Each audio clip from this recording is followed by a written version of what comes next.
I stared at the pristine black Mercedes S-Class sitting in the dealership lot, its chrome details gleaming under the fluorescent lights. The salesman had just quoted me the final price, and my stomach lurched. $68,000. More than most people made in a year. But as I reached for my checkbook, all I could think about was the look on my father's face when I handed him those keys. Maybe this time, finally, he would see me as worthy of his love. My name is Eliza Matthews, and at 32, I had achieved what most would consider remarkable success. Senior investment strategy specialist at Goldman Sachs, a corner office overlooking Manhattan, and a salary that afforded me a lifestyle I had only dreamed of as a child. Yet none of it seemed to matter to the man whose approval I had spent my entire life chasing. Richard Matthews was a titan in Boston's real estate development scene, a man who commanded respect in boardrooms and built his empire from nothing. Our family appeared perfect from the outside, the kind that graced the society pages of Boston magazines. We lived in a sprawling colonial in Beacon Hill, attended the right schools, and maintained all the appearances of American upper-class success. But inside our pristine walls, I felt like a stranger in my own home. My earliest memories were filled with the sound of my father's voice, always tinged with disappointment when it came to me. While my older brother James seemed to effortlessly earn his praise and my younger sister Sophia charmed him with her grace and wit, I remained perpetually on the outside looking in. No matter what I accomplished, it was never quite enough. In elementary school, I brought home straight A's, only to hear him ask why I hadn't been selected for the gifted program like James had been. In high school, I earned a full academic scholarship to Cornell, and he wondered aloud why I hadn't aimed for Harvard like my brother. When I graduated summa cum laude with a double major in economics and mathematics, he dismissed it as Cornell's way of making up for not being an Ivy League education worth bragging about. The pattern continued relentlessly throughout my 20s. I turned down his offer to work at Matthews Development, knowing that joining the family business would only give him more ammunition to criticize my every move. Instead, I moved to New York City with nothing but my diploma and determination. I started as an analyst at a small investment firm, working 16-hour days and sleeping on a friend's couch for 6 months until I could afford my own studio apartment in Queens. My mother Caroline would call during those early years, her voice warm and encouraging when my father wasn't around. But the moment he entered the room, I could hear her tone shift, becoming careful and measured. She had learned, as we all had, to navigate around his moods and expectations. In his presence, she became smaller, more submissive, always deferring to his opinions and wishes. James, meanwhile, had seamlessly transitioned into the role of golden child and heir apparent. He joined Matthews Development straight out of business school and quickly became my father's right hand. Every family gathering became a showcase for James's latest achievements and deals. My father would beam with pride as he described his son's natural instincts and Matthews' blood, as if success in real estate was somehow encoded in our DNA. Sophia, 5 years younger than me, had mastered the art of being exactly what my father wanted in a daughter. She was studying art history at Wellesley, planning a wedding to a young man from another prominent Boston family, and somehow always knew exactly what to say to ease tensions when family dinners grew heated. She was the peacemaker, the perfect daughter who never challenged him or stepped out of line. And then there was me. The one who had chosen a path he didn't understand, in a city he viewed as morally corrupt, working in an industry he considered frivolous compared to the tangible nature of real estate development. No matter how much I achieved, he found ways to diminish it. When I was promoted to senior analyst, he asked if I was sure I wasn't just benefiting from diversity initiatives. When I bought my first apartment in Manhattan, he questioned whether I was living beyond my means and suggested I might be better off renting. The DNA test results had been sitting in my wallet for 3 months, ever since I had impulsively submitted my saliva sample to one of those ancestry services. I had been curious about our family's European heritage, expecting to find some interesting connections to Ireland or Scotland. Instead, I found something that shook me to my core. The results showed no genetic relationship to Richard Matthews. At first, I assumed it was a mistake. These tests weren't always accurate, after all. But curiosity got the better of me, and I managed to obtain a sample of my father's hair from his bathroom during a visit home. A more comprehensive paternity test confirmed what the first results had suggested. Richard Matthews was not my biological father. The revelation explained so much. The feeling of being an outsider in my own family, the way he looked at me with something that wasn't quite love, the constant criticism that seemed to go beyond normal parental disappointment. Had he known all along? The possibility made my chest tighten with a mixture of rage and profound sadness. Now, standing in that Mercedes dealership, I was preparing for what I hoped would be a turning point.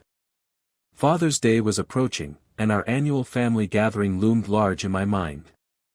Every year, I attended with hope that this time would be different, that somehow I would finally break through his wall of indifference and earn the love I had craved my entire life. The car was perfect, exactly the kind of luxury vehicle he would appreciate. German engineering, impeccable craftsmanship, status symbol worthy of his driveway. As I signed the papers and arranged for delivery, I allowed myself to imagine his surprise and gratitude. Maybe this grand gesture would finally show him how much I loved him, how desperate I was for his approval. 3 days before the family dinner, I drove the Mercedes to my parents' house in Beacon Hill.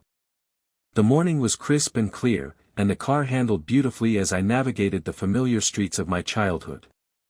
I parked in their circular driveway, taking a moment to admire how the black paint gleamed in the sunlight before walking to the front door. My mother answered, her face lighting up with genuine warmth as she always did when she saw me alone. "Eliza, darling. What a wonderful surprise. Your father's in his study, but come in, come in." She hugged me tightly, and for a moment I felt the unconditional love that had sustained me through my childhood. "I have something for Dad," I said, holding up the key fob. "It's an early Father's Day gift." Her eyes widened as she looked past me to see the Mercedes in the driveway. "Oh, Eliza. Sweetheart, that's incredibly generous, but you didn't need to." "I wanted to," I interrupted. "I wanted him to know how much he means to me." When my father emerged from his study, his initial reaction was everything I had hoped for. His eyes widened with genuine surprise, and for a moment, I saw something that might have been pleasure cross his face. He walked around the car slowly, examining every detail with the appreciation of someone who understood quality and craftsmanship. "This is quite something," he said finally, running his hand along the hood. "S-Class, loaded with every option." He looked at me then, and I held my breath, waiting for the words of gratitude and love I had longed to hear. Instead, his expression shifted into something more analytical, more suspicious. "What exactly are you trying to prove with this, Eliza?" The question hit me like a physical blow. "I'm not trying to prove anything, Dad. I just wanted to give you something special for Father's Day."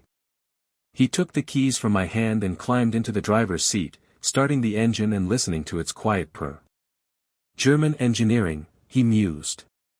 "Though I've always preferred American-made vehicles. More patriotic, you know." We took a short drive around the neighborhood, my father commenting on various features while simultaneously finding fault with others. The ride was too smooth, he complained. Made him feel disconnected from the road. The technology was unnecessarily complicated. He preferred simpler controls. When we returned to the house, instead of parking the car prominently in front where visitors would see it, he pulled it into the garage, closing the door behind us. "No point in inviting break-ins," he said. "Though I suppose in your line of work, you're used to flashy displays of wealth." My heart sank as I realized that even this grand gesture had somehow been twisted into another criticism. I called my best friend Taylor that evening, needing someone to talk to who would understand my frustration. "You spent how much on a car for that man?" Taylor's voice crackled through my phone as I sat in my Manhattan apartment, staring out at the city lights. "Eliza, honey, when are you going to stop setting yourself on fire to keep him warm?" "It's Father's Day," I said weakly. "I thought maybe this time would be different." "When has it ever been different? You could cure cancer and he'd ask why you didn't also solve world hunger." Taylor's voice softened. I love you, but you need to stop giving that man the power to determine your worth. I wanted to tell her about the DNA test results, about the envelope sitting in my wallet that might explain everything. But Taylor was right about one thing. I needed to be prepared for the nuclear aftermath if I ever decided to reveal what I had discovered. The family dinner was scheduled for the following Sunday, and I spent the entire week anxiously preparing. I changed outfits 3 times, trying to find something that would meet my father's impossibly contradictory standards. Professional enough to show success, but not so polished as to appear pretentious. Expensive enough to demonstrate that I was thriving, but not so flashy as to seem wasteful. When I arrived at my parents' house that Sunday evening, the Mercedes was prominently displayed in the front driveway, polished to perfection. For a moment, my heart lifted. Maybe he was proud of the gift after all. Maybe he wanted to show it off to the other guests. My mother greeted me at the door with her usual warmth, but I noticed the strain around her eyes, the careful way she spoke when my father was within earshot. James was already there with his wife Rebecca, regaling a small group of family friends with stories of his latest real estate development project. Sophia arrived shortly after me, radiant in a sundress that perfectly captured her effortless elegance. As the evening progressed, I watched my father move through the crowd of guests, and my heart sank as I realized the truth. He was showing off the Mercedes, but not as a gift from his daughter. He was presenting it as his own purchase, his own symbol of success and good taste. When Walter Peterson, a business rival, admired the car, my father spoke about finally treating himself to something luxurious. "Richard, you always did have impeccable taste in automobiles," Walter said, running his hand along the car's sleek lines. "Well, you know what they say," my father replied with a satisfied smile. "Life's too short to drive inferior machines." I stood frozen in the doorway, listening to him take credit for my gift without a single mention of my name. The other guests murmured their approval and admiration, and my father basked in their attention like a man who had earned every bit of praise. During cocktail hour in the living room, James dominated the conversation as usual, describing his latest project with animated gestures. "We're talking about transforming an entire city block," he said, his voice carrying across the room. "Mixed-use development, residential and commercial space, projected profits in the 8 figures." My father nodded approvingly, his chest swelling with pride. "That's that Matthews instinct at work," he announced to the room. "It's in the blood, you know. James has inherited the family gift for seeing opportunities where others see obstacles." When Uncle Robert asked about my work, trying to include me in the conversation, my father immediately interjected. "Eliza's in finance down in New York," he said dismissively. "All numbers and paperwork. Not quite the same as building something tangible that changes communities and creates jobs." I tried to explain my recent promotion, the complexity of the investment strategies I developed, the millions of dollars in assets I managed. But every achievement I mentioned was met with subtle dismissal. "Numbers on paper," he said with a wave of his hand. "Anyone can manipulate numbers. It takes real vision to create something from nothing." The breaking point came during the formal dinner. We were seated in the elegant dining room, the table set with my mother's finest china and crystal. I had been placed at the far end of the table, as far from my father as possible, while James sat at his right hand and Sophia to his left. My father stood to make his traditional Father's Day toast, a speech that had become a dreaded ritual over the years. He began by acknowledging the guests, thanking them for celebrating with our family, before turning his attention to his children. "I want to talk about legacy tonight," he began, his voice carrying the authority that had made him successful in business. "About the importance of family values and the paths we choose in life." He looked directly at James. "My son James has exceeded every expectation I had for him. He's taken everything I've taught him about business, about integrity, about building something lasting, and he's elevated it to new heights. He represents the continuation and enhancement of everything I've worked to build." The room murmured with approval as James smiled modestly, his wife beaming beside him. My father then turned to Sophia. My daughter Sophia brings grace and dignity to everything she touches. She understands the importance of family reputation, of maintaining the standards that define who we are as the Matthews family. Her upcoming marriage to Thomas represents not just a union of two people, but the joining of two families with shared values and traditions. Then his eyes found mine across the length of the table, and I felt my stomach drop. I'm proud of all my children, he said, his voice taking on a different tone. Though some paths require more guidance than others. Some people seem to confuse achievement with character, success with substance. They pursue accolades and material possessions as if those things could fill whatever emptiness they feel inside.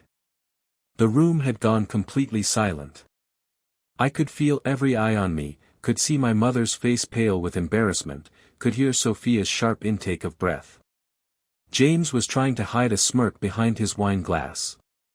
Take that car out there, my father continued, gesturing toward the front of the house. Beautiful machine, top of the line, exactly the kind of thing someone might buy to prove they've made it in the world. But you know what I appreciate most about it? It wasn't purchased out of desperation or a need for validation. It was a thoughtful decision by someone who has already proven their worth through decades of hard work and integrity. He raised his glass, looking directly at me with something that wasn't quite cruelty but certainly wasn't love. So here's to family values, to building something meaningful rather than just chasing the next promotion or the next commission check. And here's to understanding that true success isn't measured by how much money you make, but by how much respect you earn. The words hit me like physical blows. He had not only taken credit for my gift but had used it as ammunition to publicly humiliate me. The other guests looked uncomfortable, some staring down at their plates, others glancing at me with pity. My mother looked like she might cry. Sophia reached under the table to squeeze my hand. But something inside me had shifted. Maybe it was the 3 months of carrying around the DNA test results, or maybe it was the cumulative weight of 32 years of never being good enough. Whatever it was, I felt a strange sense of calm settle over me as I stood up from my chair.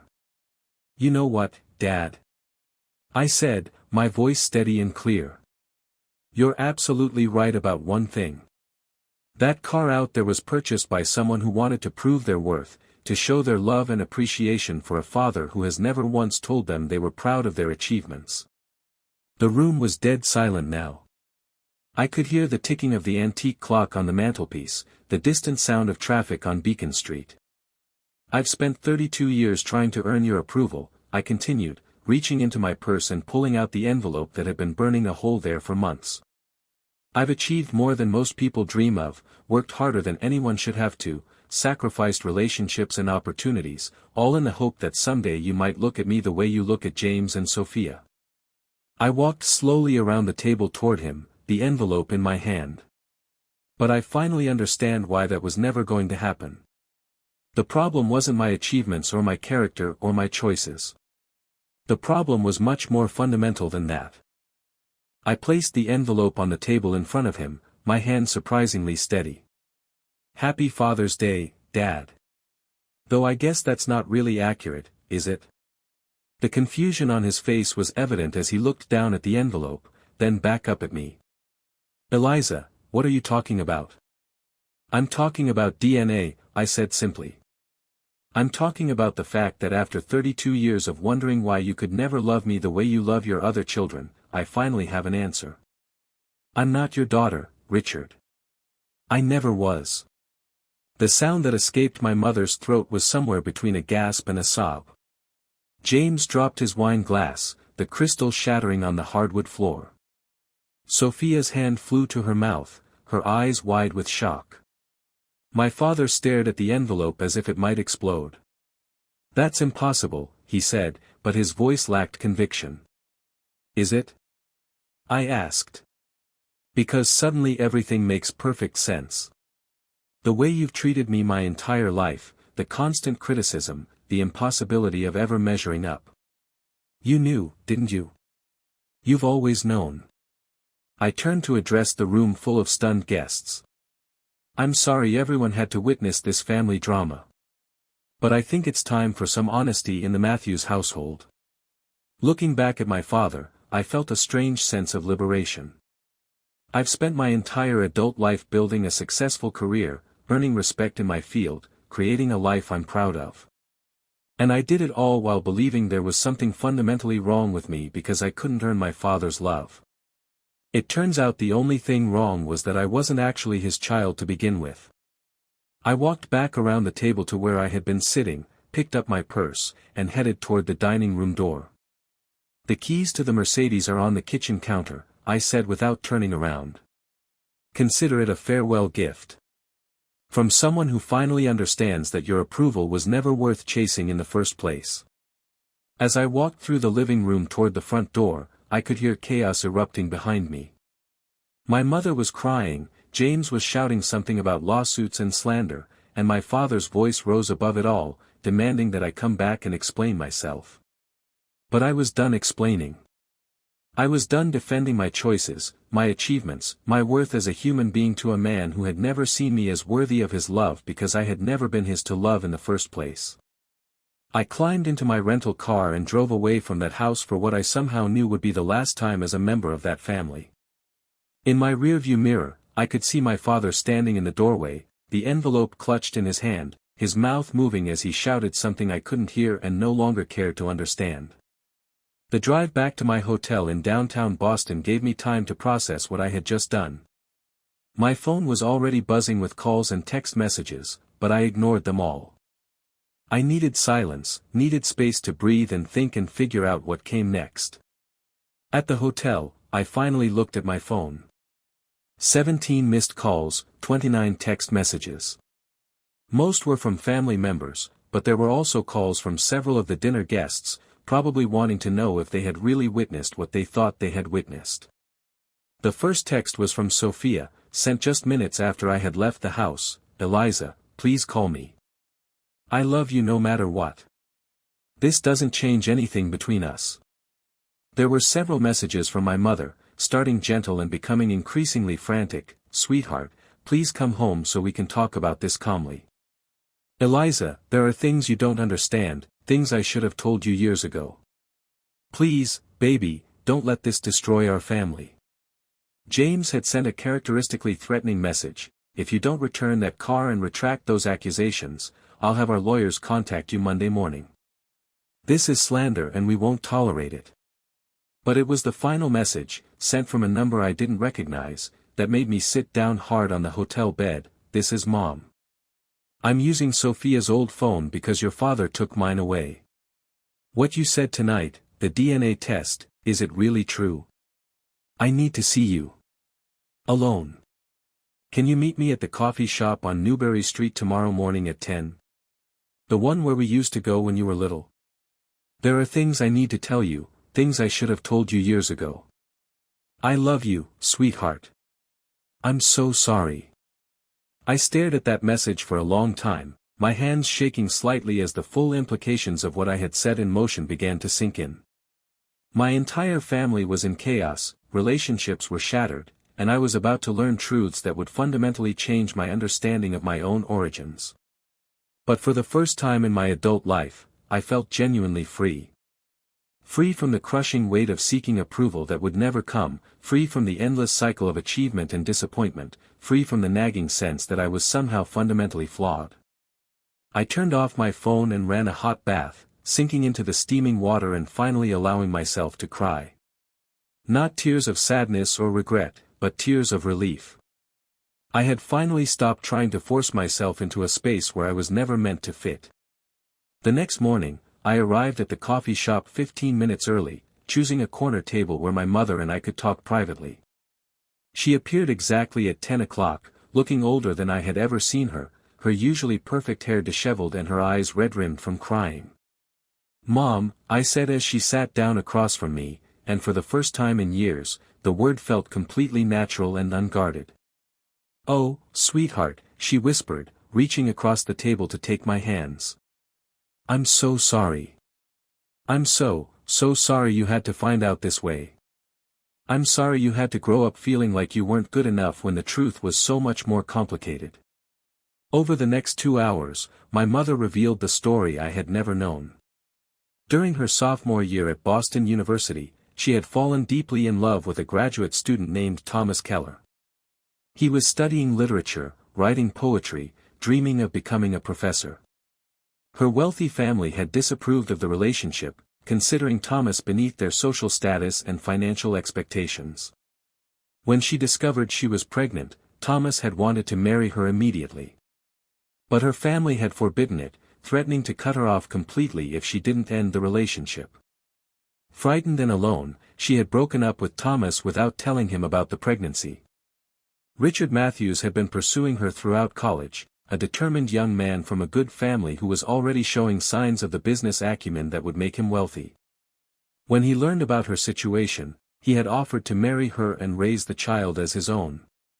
"He promised me he would love you like his own daughter," my mother said, tears streaming down her face.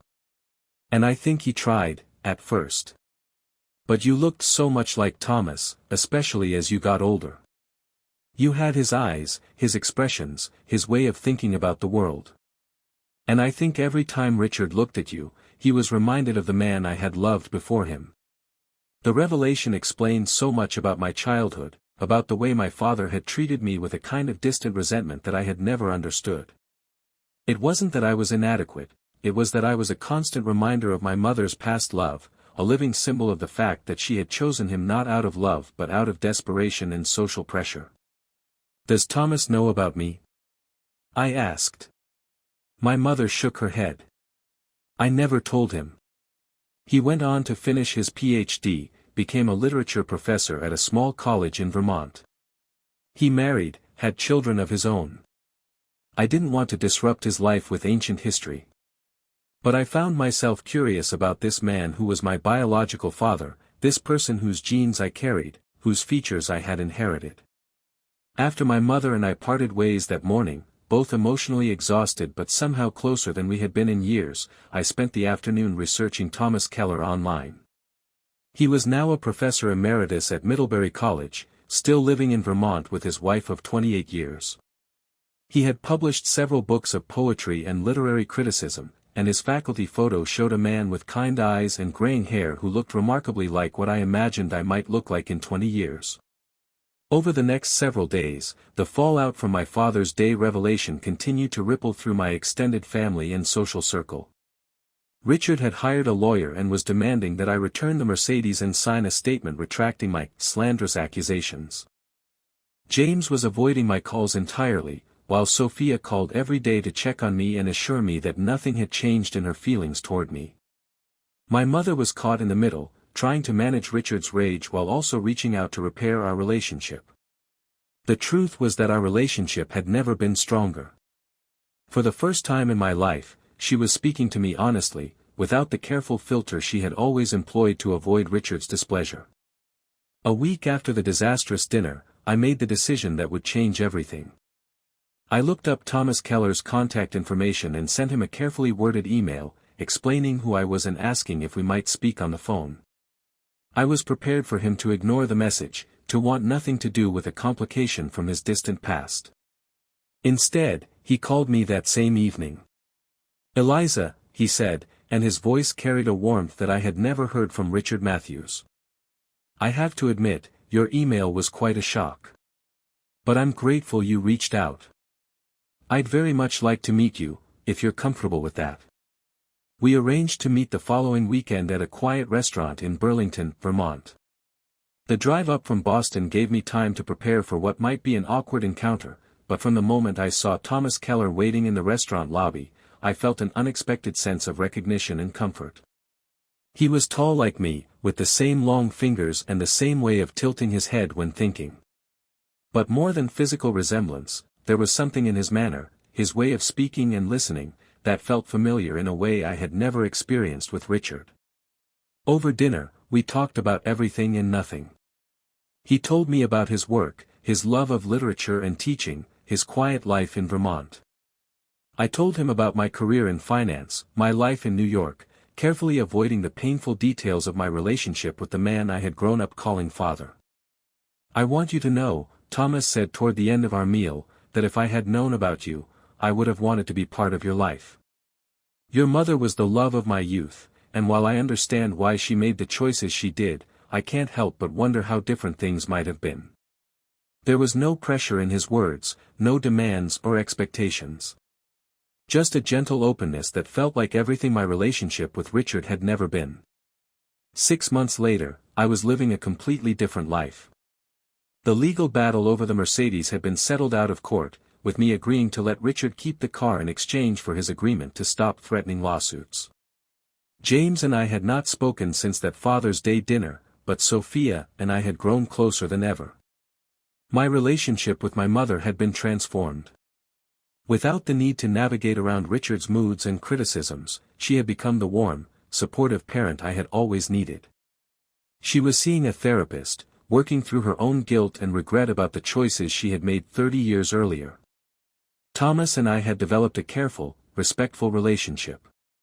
He was nothing like the father figure I had imagined growing up, but he was kind and thoughtful and genuinely interested in my life and thoughts. We talked on the phone every few weeks, and I had visited him and his family in Vermont several times. His wife Ellen had welcomed me with surprising warmth, and their children, my half-siblings, were curious and friendly. At work, I was thriving in ways I had never expected. Without the constant undercurrent of anxiety about proving myself worthy of love, I found myself more confident, more creative, more willing to take risks and propose innovative strategies. My supervisor had noticed the change and had begun giving me opportunities to work directly with our most important clients. The most significant change, though, was in how I felt about myself. I no longer woke up each morning with the crushing weight of inadequacy that had followed me since childhood. I no longer measured my worth by whether I could earn the approval of someone who had been incapable of giving it. Thanksgiving that year, I spent the holiday with Sophia and her fiancé at their apartment in Boston. My mother joined us, having told Richard that she needed some time away to visit her sister. It was the first Thanksgiving in my memory that felt truly peaceful and joyful. Richard did not attend, and for the first time, his absence felt like a gift rather than a rejection. As we sat around Sophia's dining table, sharing stories and laughter, my mother raised her glass in a toast. "To family," she said, looking directly at me. "Not the family we're born into, but the family we choose to keep." It was the first time she had ever expressed pride in me that wasn't qualified or apologetic, the first time she had acknowledged that sometimes the most loving thing you can do is walk away from people who can't or won't love you in return. That night, as I sat in my hotel room overlooking Boston Harbor, I thought about the journey that had brought me to this point. The Mercedes was probably sitting in Richard's garage, a $68,000 reminder of a daughter who had finally stopped trying to buy his love. The DNA test results had revealed more than just genetic truth, they had revealed the futility of seeking validation from someone who was fundamentally incapable of providing it. I had spent 32 years believing that if I could just achieve enough, succeed enough, sacrifice enough, I could earn the unconditional love that every child deserves. The truth was that unconditional love can't be earned because it doesn't depend on worthiness or achievement. It simply is, or it isn't. Richard Matthews had been incapable of loving me not because I was inadequate, but because he had never seen me as truly his. And while that knowledge brought its own kind of pain, it also brought tremendous freedom. I was no longer trying to solve a puzzle that had no solution, no longer beating my head against a wall that would never give way. 3 months later, I sold the Mercedes that I had taken back from Richard's garage and used the money to make a down payment on a house in Connecticut, halfway between my life in New York and my growing relationship with Thomas and his family in Vermont. It was a small colonial with a garden and room for guests, the kind of place where I could build the life I actually wanted rather than the life I thought would impress someone else. The house came with a fruit tree in the backyard, an old apple tree that the previous owners had cared for faithfully. That first spring, as I watched it bloom, I thought about roots and growth and the difference between being planted in soil that nourishes you versus soil that constrains you. I had finally learned to transplant myself into ground where I could flourish, surrounded by people who loved me not for what I could achieve or provide, but simply for who I was. It had taken 32 years and a DNA test to discover that the family you're born into isn't always the family that will help you grow into the person you're meant to be. Sometimes the most loving thing you can do is give yourself permission to walk away from people who can't love you the way you deserve to be loved, even if those people share your name or your address or your history. Sometimes the bravest thing you can do is stop trying to earn something that was never yours to earn in the first place. And sometimes, if you're very lucky, you discover that the love you've been seeking has been waiting for you all along, in unexpected places and with people who see your worth without needing proof of it.